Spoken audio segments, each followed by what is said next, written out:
The last modify tool we're going to talk about in this module is the offset tool.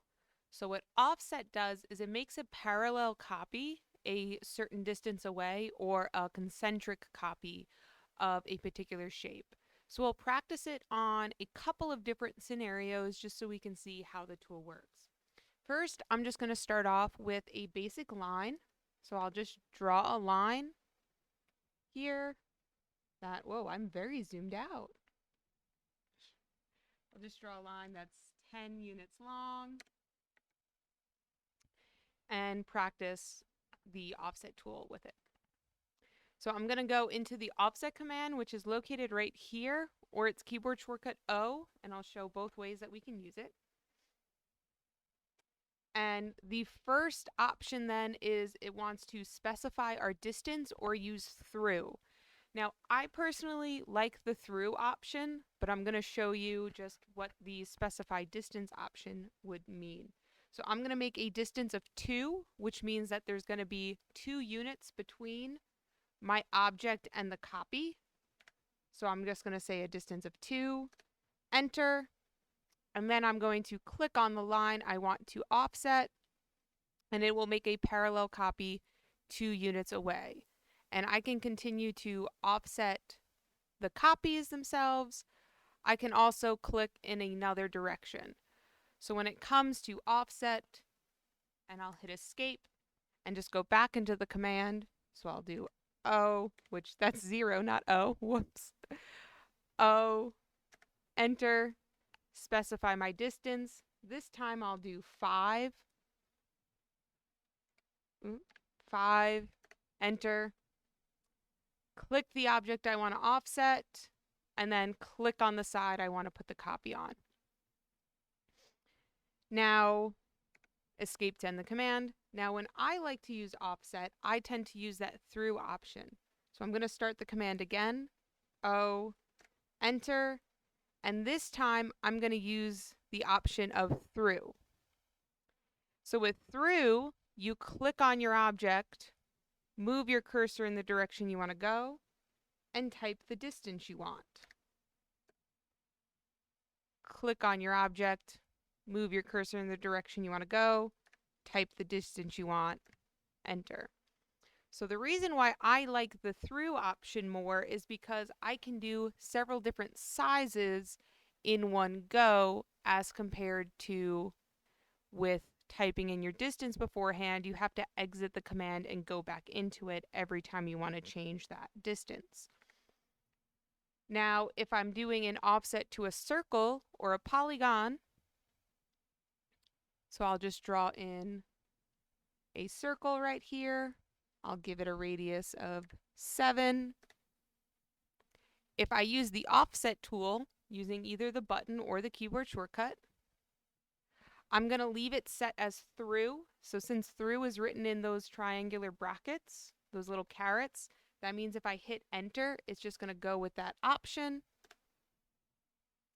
And then I'll click on the object I want, direction I want to go in, type the distance I want, enter. Object I want to make a copy of, distance I want to go, or direction I want to go, distance I want, enter. So when I have something that is connected like a circle or a polygon or a rectangle, the offset tool makes them concentric, or they share the same center point but they're different sizes.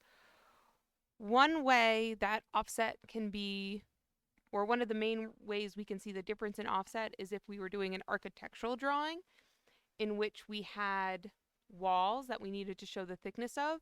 So right over here, I'm going to draw just 2 boxes, one of them using the line tool and one of them using the polyline tool, so we can kind of see those differences. So I'll go into the line tool and I'll just draw this out, which, whoops, I'm using the wrong numbers again. I'm used to using the number pad on my keyboard, but that doesn't track on the screen. So I'll just make a 12 by 12 box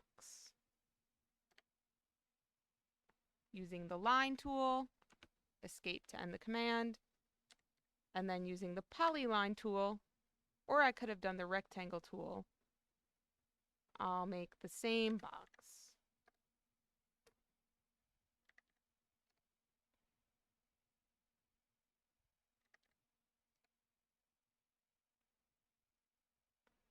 So the main difference is that this is all one connected piece versus this is 4 separate lines. And we'll see when we go to use offset how that can make our work a little bit faster to use something like the Polygon tool or things like that. So I'm going to go into the offset command. And this time I will set my distance beforehand. I'll just give it an offset distance of 1. Enter. And I'll click on my line, the side I want to bring it into. My line, the side I want to bring it into. Line, side to bring into, line, side to bring into. So using just separate lines, I have these corners here that I'll later have to go in and trim. However, with it being made using the Polyline tool, I can click on it and it'll automatically clean those corners up. Now, would it be incorrect to do it this way, where I then go in with the trim tool and clean up these corners? Would it be incorrect? No, it would not. I'm going to get the same end result I have here, I have right here. This just took me a couple of extra steps to get, which maybe isn't ideal. Maybe I want to work a little bit faster.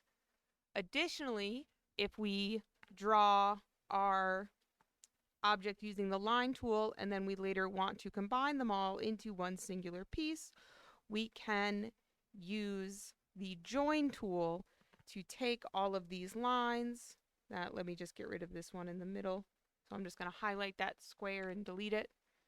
I can use the join tool, J, enter, highlight my entire object, enter, and now it is all one piece. And so when I go to offset with my distance of 1, it'll do the same thing that it did here. So if you do draw using the line tool, you can combine them later on. So up on Canvas, there is a practice using the offset tool. It's a little bit of, I think it's very interesting to look at. So while it's not an incredibly challenging drawing, it still is going to just make sure you have a little bit of familiarity with the offset tool. You can also use things like the mirror tool and the rotate tool and the copy tool to help you get familiar with this one. You can draw it however you want using whatever tools you feel most comfortable using.